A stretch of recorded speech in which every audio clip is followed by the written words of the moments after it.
Ah, hay algo acerca de la oración que fácilmente pasamos por alto, y es el hecho de que todos aprendemos a orar por imitación.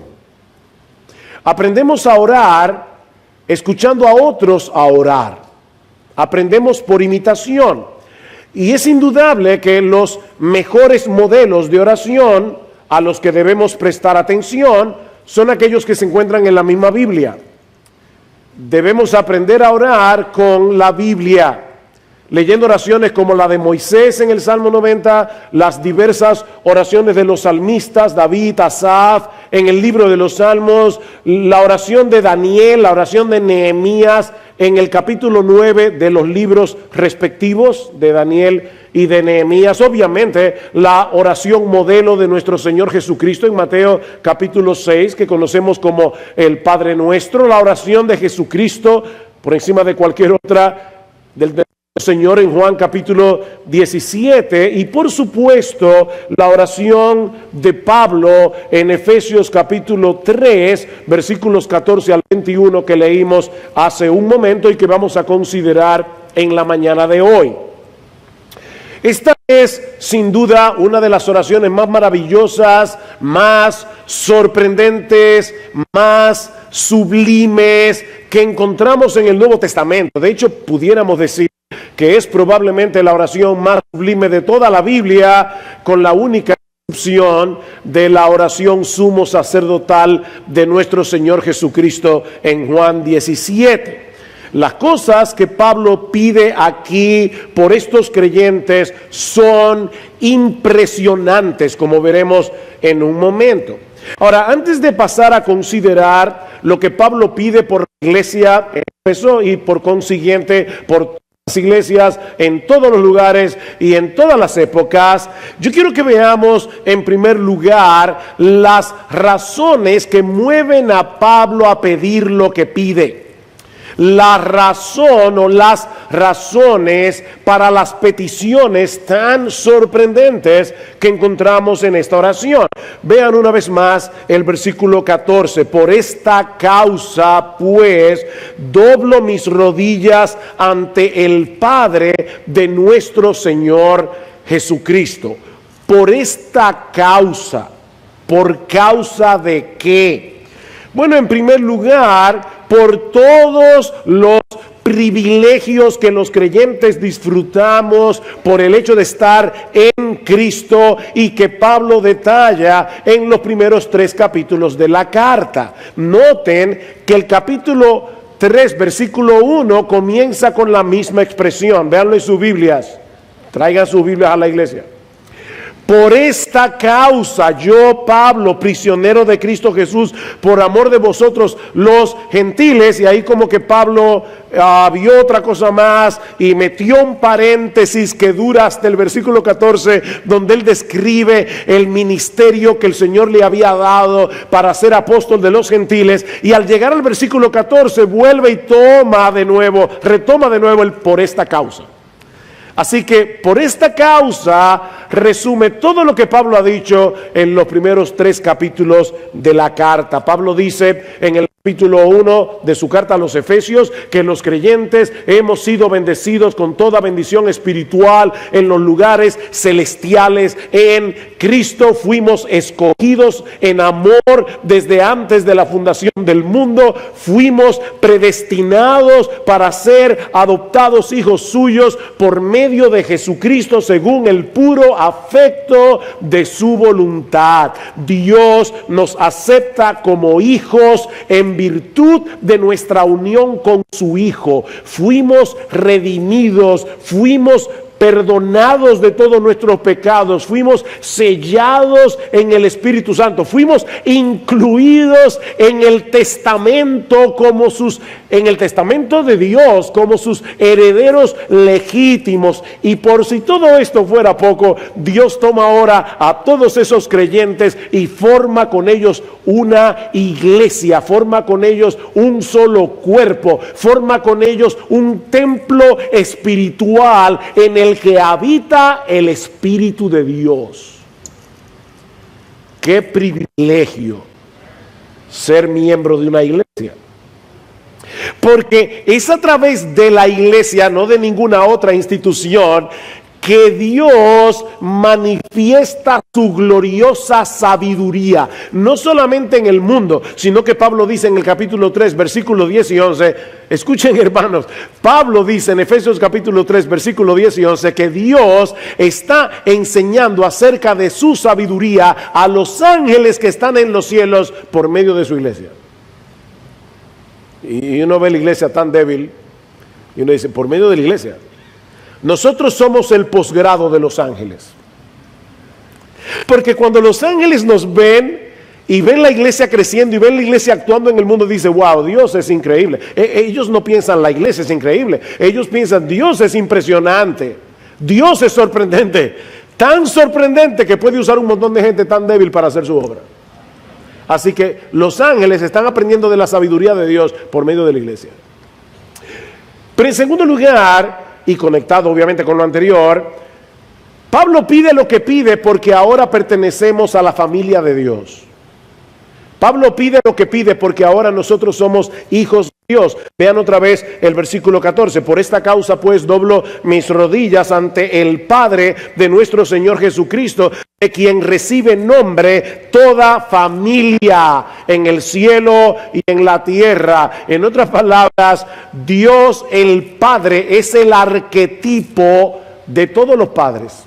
Él es el papá por excelencia, Él es el padre por excelencia, Él es el padre original, Él es el modelo de la verdadera paternidad. Miren mis hermanos, si nosotros pudiéramos agrupar a todos los buenos padres que hay en el mundo, si pudiéramos agrupar a todos los padres excelentes que han existido, existen y existirán, todavía se quedarían muy cortos si lo comparamos con la paternidad de Dios. Él es el Padre por excelencia. Y ese Padre por excelencia ha venido a ser ahora nuestro Padre por causa de nuestra unión con su Hijo. Fuimos adoptados, dice el Efesios 1. Y mis hermanos, este es un argumento muy poderoso para atrevernos a orar y pedir cosas grandes. Porque Dios es nuestro Padre. Cuando nos acercamos a Dios en oración, nosotros tenemos un lugar privilegiado en sus oídos y en su corazón. Esa es la enseñanza de Jesús en Lucas capítulo 11. Ustedes recuerdan aquella historia que cuenta el Señor Jesucristo de un hombre que está acostado en cama con sus hijos y de repente llega un vecino inoportuno y le toca la puerta y le dice, vecino, ábreme, yo necesito que tú me des un trozo de pan porque un amigo ha venido y tengo que brindarle. Y dice el Señor Jesucristo, mira, si no se levanta de la cama porque el vecino tiene un problema, se va a levantar por su importunidad. Y ahora dice el Señor, ¿cuánto más a ustedes que son sus hijos? El Señor le va a dar lo que le pida. Porque hermano, nosotros no somos el vecino inoportuno. Nosotros somos los hijos que están acostados en la cama con el Padre. Ese es el punto de la historia. No es que por ser inoportunos Dios nos va a escuchar. Es porque nosotros somos sus hijos. Si este hombre se levanta a medianoche a darle un pan a un vecino inoportuno, ¿qué pasaría si fuera su niño que está acostado con él que le dice, papi, tengo hambre? Nosotros somos los niños en la historia. El Dios Todopoderoso es nuestro Padre. Sus oídos están atentos a nuestro clamor. Y es con esa convicción que Pablo está orando aquí. Pero hay algo más. Otra vez, versículo 14. Por esta causa pues doblo mis rodillas ante el Padre de nuestro Señor Jesucristo, de quien recibe nombre toda familia en el cielo y en la tierra, que os conceda conforme a las riquezas de su gloria. Yo le pido al Padre, a vuestro Padre, que responda estas peticiones conforme a las riquezas de su gloria.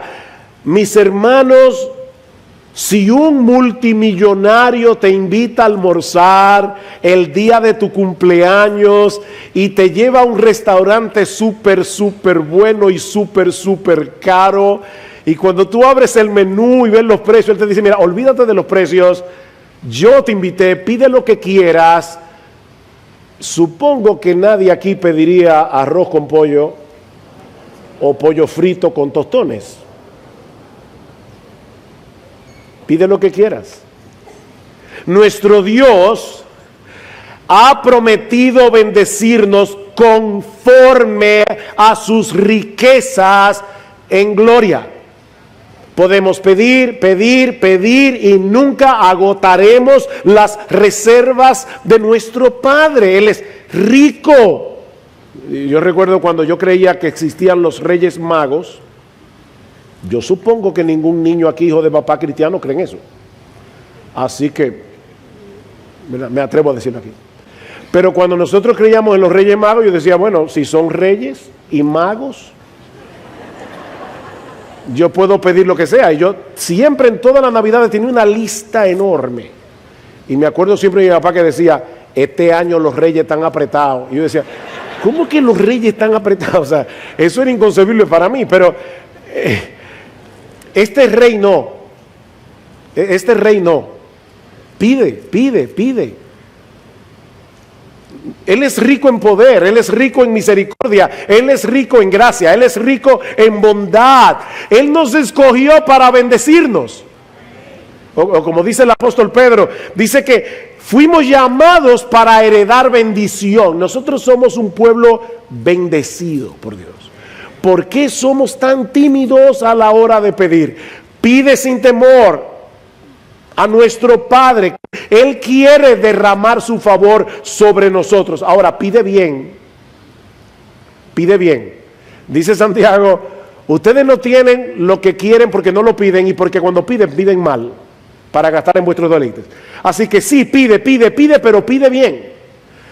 Pide conforme a tu verdadera necesidad. ¿Y cuál es mi verdadera necesidad? Bueno, ya vimos las razones de esta oración. Veamos ahora las peticiones. ¿Qué es lo que Pablo pide por esta iglesia? Y hermanos, al estudiar estas peticiones, pregúntate, ¿cuándo fue la última vez que yo oré así? Oré así por mí y oré así por mi iglesia. ¿Cuándo fue la última vez? Escucha, ¿cuáles son las peticiones? Primero, versículo 16. Que os conceda, conforme a las riquezas de su gloria, el ser fortalecidos con poder por su espíritu en el hombre interior, de manera que Cristo more por la fe en vuestros corazones. Esa es la primera petición. Déjenme sintetizarlo. Que ustedes sean fortalecidos en el hombre interior para que Cristo habite confortablemente en vosotros. Pablo pide que el poder de Dios obre en ellos para que Cristo pueda habitar confortablemente en ellos. Ahora, esta petición puede resultar un tanto extraña, sobre todo para personas que han sido educadas en la doctrina bíblica, porque la Biblia enseña claramente que Cristo ya habita en el corazón de todo verdadero creyente. Pablo dice en Romanos capítulo 8, versículo 9, que si alguno no tiene el Espíritu de Cristo, el tal no es de él. Así que Cristo mora en ti si tú eres un verdadero creyente, que es lo que Pablo está pidiendo aquí.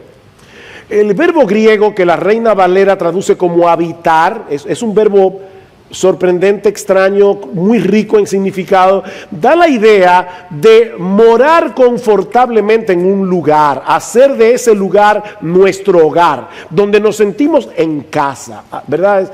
Uno se siente en casa en su casa. Esta es mi casa. Cuando Gloria y yo nos casamos, hace ya 41 añitos, es que nos casamos muy jóvenes, nos fuimos a vivir a Puerto Plata para plantar una iglesia allí. Y nos mudamos en una de esas casas de madera que son muy típicas de la región. Es un estilo victoriano muy particular, pero era una casa que no estaba en buenas condiciones, llena de ratones, puertas rotas. Nosotros a veces escuchábamos en la cama, en la cabecera, los ratones subiendo por el medio de la puerta de la madera. Era una casa que estaba muy desvencijada. Así que yo me fui primero, antes de la boda, para pintar la casa, y obviamente luego que nos casamos y que Gloria vino a la casa, comenzó a darle su toque femenino, de tal manera que poco a poco la casa comenzó a parecerse a nosotros.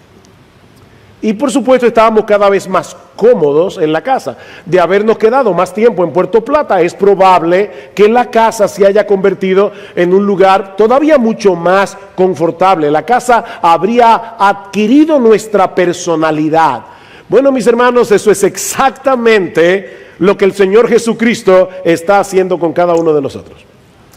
Cuando Cristo se muda por su Espíritu en nosotros, Juan 14, yo y mi Padre vendremos y haremos morada con ustedes. O sea, no se turbe vuestro corazón, creéis en Dios, creed también en mí, en la casa de mi Padre muchas moradas hay. Lo que el Señor está diciendo es, en lo que ustedes llegan a la morada, yo voy a hacer mi morada en ustedes. Yo voy a traer el cielo a ustedes. Pero cuando Cristo se muda en esta morada, la encuentra súper desvencijada. En muy mal estado. De manera que el Señor comienza a trabajar en nuestro hombre interior, es decir, en el asiento de nuestra personalidad. El Señor comienza a trabajar en nuestro entendimiento, el Señor comienza a trabajar en nuestros afectos, el Señor comienza a trabajar en nuestra voluntad, hasta hacer de nosotros una morada cada vez más confortable para Él. Estamos en remodelación. Esa es la idea del pasaje.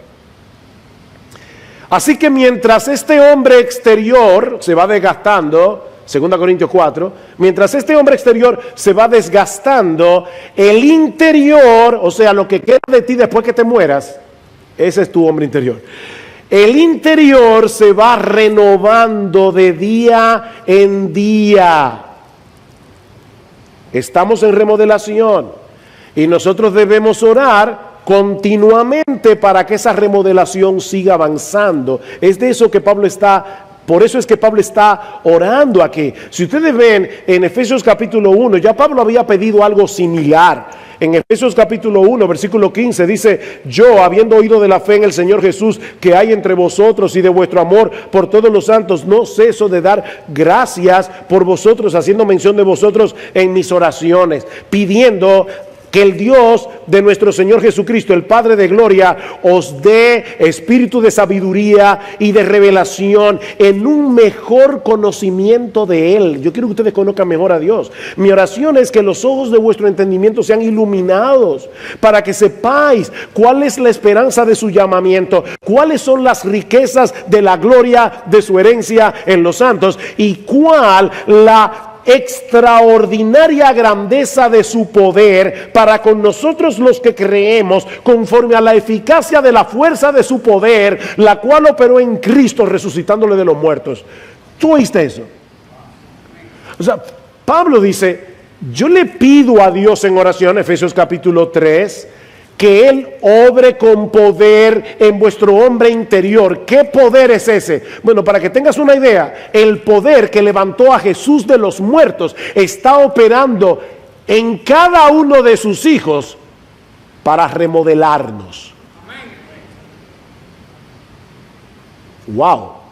Y de verdad, wow. O sea, Pablo dice: yo le pido a Dios que esa remodelación continúe.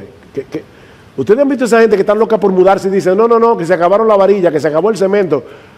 Se detuvo la remodelación. Esta remodelación nunca se detiene, porque a Dios nunca se le acaban los materiales.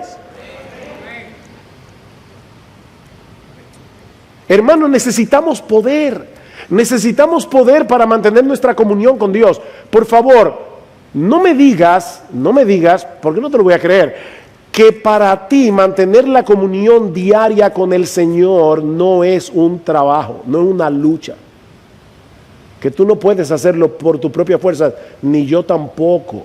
No me digas que para ti no es una lucha luchar contra el pecado. No me digas que para ti no es una lucha no dejarte amoldar por este mundo. Es una guerra, es una lucha que no podemos librar en nuestras propias fuerzas. Y lo que Pablo está diciendo aquí es: yo le pido al Señor que obre con poder en ustedes, pero no para que se conviertan 10,000 personas. Siempre nosotros, ¿verdad?, traemos la idea del poder de Dios para cosas súper extraordinarias. ¿Saben para qué Pablo pide poder? Escribiendo a los colosenses, Pablo le dice, desde el día que yo oí de vuestra fe, yo estoy orando por ustedes, para que ustedes anden conforme a como es digno del Señor, agradándole en todo, llevando fruto en toda buena obra y creciendo en el conocimiento de Dios. Y ahora escuchen, fortalecidos con todo poder conforme a la potencia de su gloria, para toda paciencia y longanimidad. Para nosotros tener paciencia, para nosotros soportar en medio de la aflicción, nosotros necesitamos el poder todopoderoso de Dios. No podemos hacerlo en nuestras propias fuerzas. Y eso es lo que Pablo está pidiendo aquí. Pero Pablo pide también, que podamos adquirir una clara, y esto sí es paradójico, una clara comprensión del incomprensible amor de Dios en Cristo. Yo quiero que ustedes puedan llegar a comprender un amor que no podemos comprender. Gracias. Perdonen. Vean otra vez el versículo 17. ¿Por qué Pablo quiere que nosotros seamos fortalecidos con poder en el hombre interior?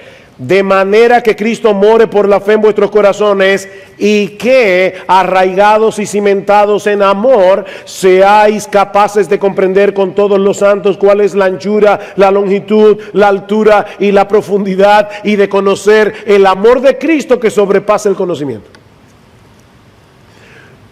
Yo quiero que ustedes comprendan el incomprensible amor de Cristo. La palabra que se traduce comprender encierra la idea de asimilar algo, agarrar algo, hacerlo nuestro, entender realmente una cosa. Y la palabra conocer en el versículo 19 apunta más bien hacia un conocimiento experimental. Pablo quiere que estos hermanos puedan entender el alcance del amor de Cristo, pero no como una mera información académica. Él pide a Dios en oración que ellos sean capaces de experimentar ese amor en sus vidas, cada vez más abundantemente.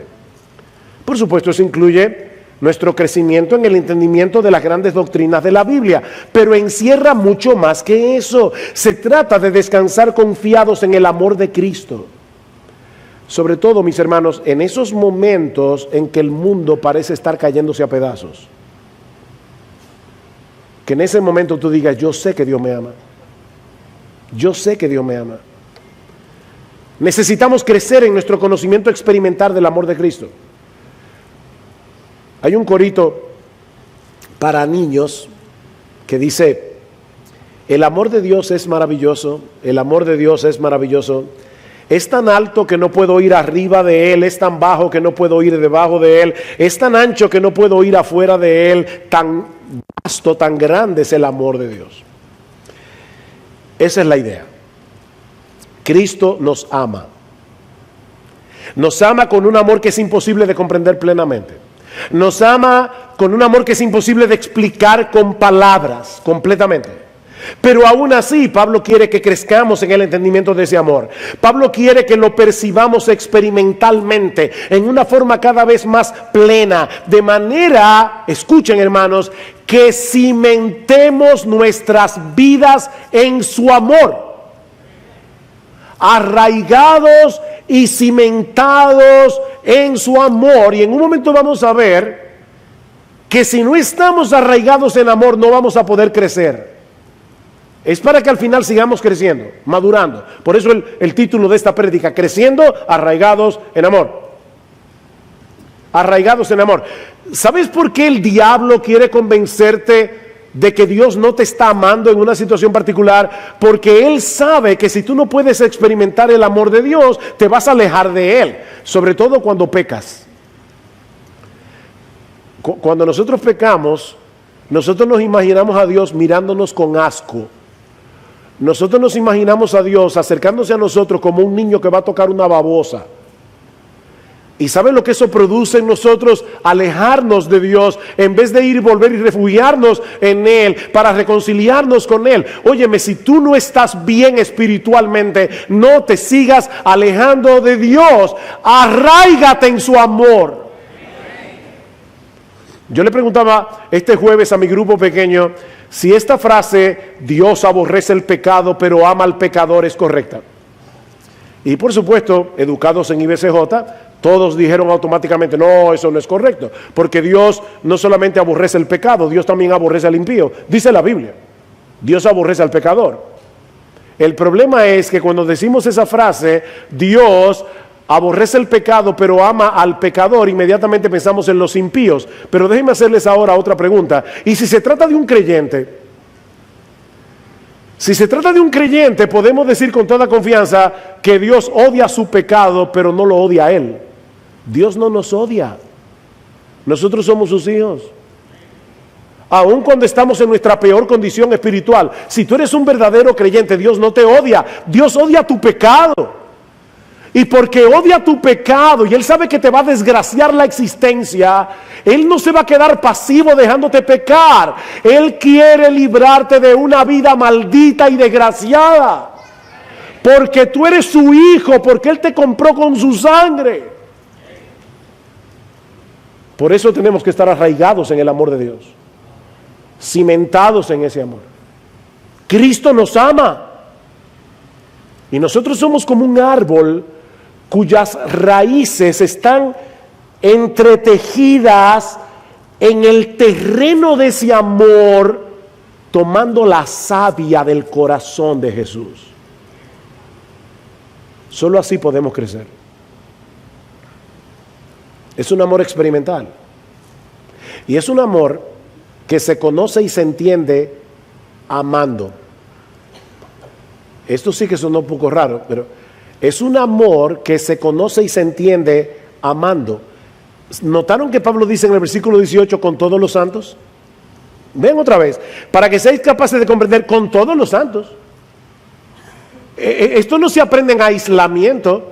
Una de las cosas que el diablo hace con un creyente cuando no está bien es aislarlos de la iglesia. De hecho, los aísla de sus padres, de sus amigos creyentes, los aísla de la iglesia porque el diablo sabe que es más fácil atacar a un cordero fuera de la manada. Así que lo que Pablo está diciendo es, tú quieres arraigarte en el amor de Dios, tú quieres entender mejor el amor de Dios, no te aísles de este cuerpo, porque es con todos los santos que se entiende esto. Es con todos los santos. Si nos apartamos de otros creyentes, no podremos crecer en esa clase de entendimiento experimental del amor de Cristo, porque el amor se entiende mejor amando. ¿Sabes qué pasa cuando una persona se aísla de los demás? Se vuelve individualista. Y cuando una persona se vuelve individualista, él cree que todo el mundo debe girar en torno a él, incluyendo Dios.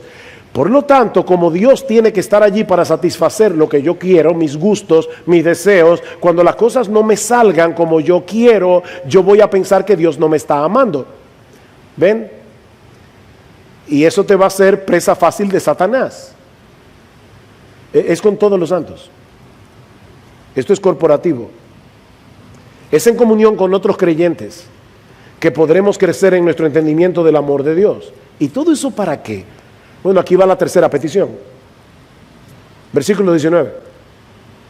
Y de conocer el amor de Cristo que sobrepasa el conocimiento, aquí está el clímax de esta oración, para que seáis llenos hasta la medida de toda la plenitud de Dios. ¿Tú oíste eso? Pablo está pidiendo que seamos fortalecidos en el hombre interior, para que Cristo tenga una morada confortable en nuestros corazones, para que junto con todos los santos podamos crecer en nuestro entendimiento experimental del amor de Cristo. Y todo eso para que podamos ser llenos de toda la plenitud de Dios. ¿Y eso qué significa? La expresión estar lleno de, ser lleno, se usa a menudo en el Nuevo Testamento para expresar la experiencia de ser completamente controlado por algo. No es lo mismo estar airado que estar lleno de ira. Una persona que está llena de ira está controlada por la ira. Estar lleno de temor es estar controlados por el temor. Estar lleno del Espíritu Santo es estar controlado por el Espíritu Santo a través de su palabra. Así que ser lleno de la plenitud de Dios no es otra cosa que ser controlado por el carácter de Dios. Controlado por su carácter. Dios es amor, tú eres controlado por el amor. Dios es compasivo, tú eres controlado por la compasión. Dios es misericordioso, tú eres controlado por la misericordia. Dios es santo, tú eres controlado por la santidad. Tú no estás coqueteando con el pecado, tú no estás coqueteando con el mundo, porque tú estás siendo lleno de la plenitud de Dios. Estás siendo controlado por la plenitud de Dios, por el carácter de Dios, por su longanimidad, por su bondad, por su paciencia. Por todas aquellas características que hacen a nuestro Dios un ser extraordinariamente amable, deleitoso, admirable. De más está decir, mis hermanos, que esta es una condición que nunca será alcanzada plenamente en esta tierra. Y de hecho, aun cuando estemos en el cielo, vamos a seguir conociendo la plenitud de Dios y vamos a seguir creciendo a la plenitud de Dios, porque lo finito nunca podrá abarcar lo infinito. Y nuestro Dios es infinito. Pero debemos seguir avanzando hacia la madurez espiritual. De modo que seamos cada vez más semejantes a nuestro Señor Jesucristo, porque en Él habita corporalmente toda la plenitud de la deidad. Esta oración de Pablo se cumple perfectamente en Jesús. Y nosotros estamos siendo transformados para ser cada vez más a la imagen de Jesús. Y eso solo puede ocurrir cuando estamos arraigados y cimentados en amor, en el amor de Cristo. Avanzamos hacia la madurez, arraigados en el amor de Cristo, en el entendimiento de que Cristo te ama. Con Cristo estoy juntamente crucificado, ya no vivo yo, mas vive Cristo en mí, y lo que ahora vivo en la carne, lo vivo en la fe del Hijo de Dios, el cual me amó a mí, y se entregó a sí mismo por mí. Mis hermanos, ¿qué sucede con un niño que se cría en un hogar sin amor, sin ternura, sin afecto? Con un niño que es continuamente criticado, corregido con ira, fastidio. Hermano, ¿qué sucede? Que muy probablemente crecerá con muchas trabas para alcanzar la madurez emocional e intelectual. Ahora, nosotros sabemos que la gracia de Dios puede restaurar a una persona que ha crecido en un hogar así. Gloria al Señor por eso. La gracia puede hacer eso. Hemos sido rescatados de nuestra vana manera de vivir que heredamos de nuestros padres, no con cosas corruptibles como oro o plata, sino con la sangre preciosa de Cristo. Así que si tú naciste y creciste en un hogar así, mi hermano, hay esperanza para ti, mi hermana, hay esperanza para ti por la gracia de Dios. Pero eso no elimina la realidad que ese tipo de crianza tiende a producir cierto tipo de ser humano, cierto tipo de niño.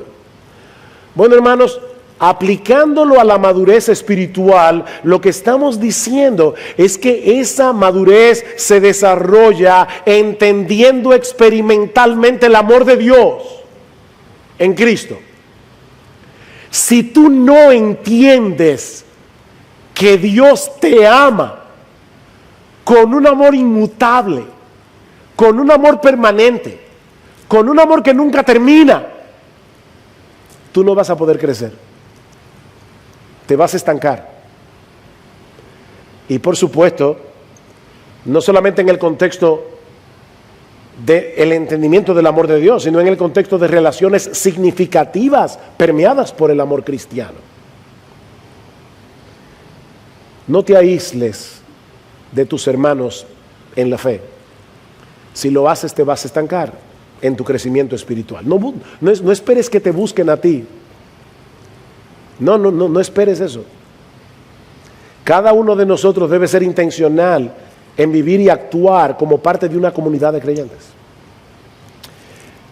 Pero el tiempo se me está yendo, así que déjenme ir ahora a la doxología de esta oración. Ya vimos las razones, las peticiones, la doxología. La palabra doxología es palabra de alabanza. Pablo termina esta oración con unas palabras de alabanza y son muy instructivas. Versículo 20. Y aquel que es poderoso para hacer todo mucho más abundante de lo que pedimos o entendemos, según el poder que obra en nosotros, a Él sea la gloria en la iglesia y en Cristo Jesús, por todas las generaciones, por los siglos de los siglos. Amén. ¿Te parecen extraordinarias estas peticiones? Nuestro Dios es todopoderoso, sus riquezas son ilimitadas, su bondad es infinita, por lo tanto, Él puede hacer por ti mucho más abundantemente de todo esto, de lo que tú le estás pidiendo. Nosotros tenemos un Padre en los cielos que puede responder una oración como esta mucho más abundantemente de lo que pedimos o entendemos. Mi hermano, mi hermana, no sigas manteniendo el pensamiento de que para ti no hay remedio. No pienses eso si tú eres creyente. Eso es una mentira del diablo. Con un Dios como el nuestro, esa idea es absolutamente inadmisible. Pedid y se os dará, buscad y hallaréis, llamad y se os abrirá. ¿Qué padre si su hijo le pide pan le dará una piedra? O si le pide pescado le dará una serpiente. ¿Cuánto más vuestro Padre dará el Espíritu Santo a los que se lo pidan? Pide, pide, pide.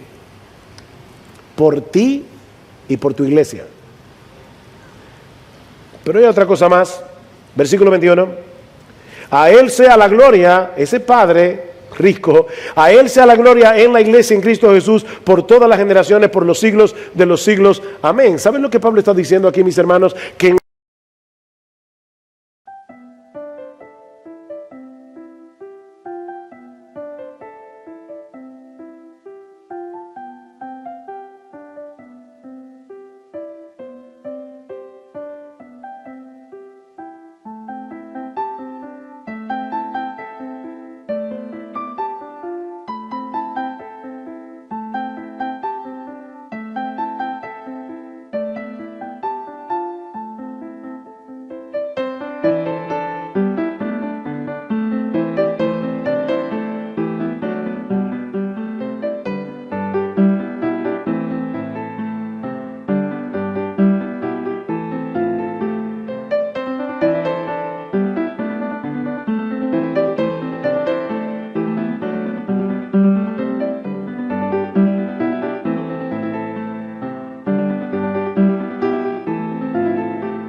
la medida en que todos los miembros de la iglesia seguimos creciendo, madurando espiritualmente, en esa misma medida esta iglesia va a ser capaz de cumplir el propósito para el cual fuimos llamados y constituidos como iglesia. ¿Cuál es ese propósito? Darle gloria a Dios. Ahora aquí en este mundo caído y cuando estemos en la eternidad. Debemos clamar a Dios porque estas cosas que hemos visto hoy sean una realidad en tu vida, sean una realidad en tus hermanos, en la iglesia. Tú y yo somos la iglesia. Y es nuestra responsabilidad que esa luz de la gloria divina brille cada vez más intensamente en todos los componentes de este cuerpo local. La iglesia es el gran teatro donde Dios despliega su gloria en el mundo. Y le enseña sabiduría a los ángeles, la iglesia. Ahora, noten algo importante. Pablo dice aquí que esa gloria divina será manifiesta explícitamente mientras Cristo brille en todo su esplendor en la iglesia. Porque Él es la gloria de Dios encarnada. ¿Qué dice el versículo 21? A Él sea la gloria en la iglesia y en Cristo Jesús. En la iglesia y en Cristo Jesús. Cristo es la encarnación de la gloria de Dios. Cristo es el protagonista de este drama de salvación que debe ser desplegado en cada cosa que hacemos como iglesia. A través de la historia, Dios se ha valido de seres humanos mortales para glorificarse a través de ellos mientras ellos exponían su palabra. Pablo, Agustín de Hipona, Lutero, Whitefield, Calvino, Jonathan Edwards, Spurgeon. Pero como bien ha dicho alguien, todos esos siervos del Señor del pasado eran meteoros en el firmamento de la iglesia. Pasaron. Eran meteoros. Pero nuestro Señor Jesucristo es el sol. Es el sol de justicia en el que brilla intensamente la gloria de Dios, absolutamente, totalmente, y brillará por los siglos de los siglos. Es por eso, mis hermanos, que nosotros tenemos que hacer todo lo que está a nuestro alcance como predicadores de la palabra, para que cuando esta palabra sea expuesta, cuyo centro es Cristo y esté crucificado, Cristo sea visto cada vez más hermoso. Mientras Cristo siga siendo exaltado en esta iglesia por medio de su palabra, su gloria brillará en medio nuestro. Y para eso estamos aquí. Mis hermanos, que Dios use su palabra en esta mañana para despertar nuestras almas, para incentivarnos a seguir corriendo la carrera con paciencia en dependencia del poder que solo Dios da, y que al participar todos juntos de la cena del Señor sigamos creciendo en nuestro conocimiento experimental del amor de Dios en Cristo, que sobrepasa el conocimiento, para que seamos llenos hasta la medida de toda la plenitud de Dios.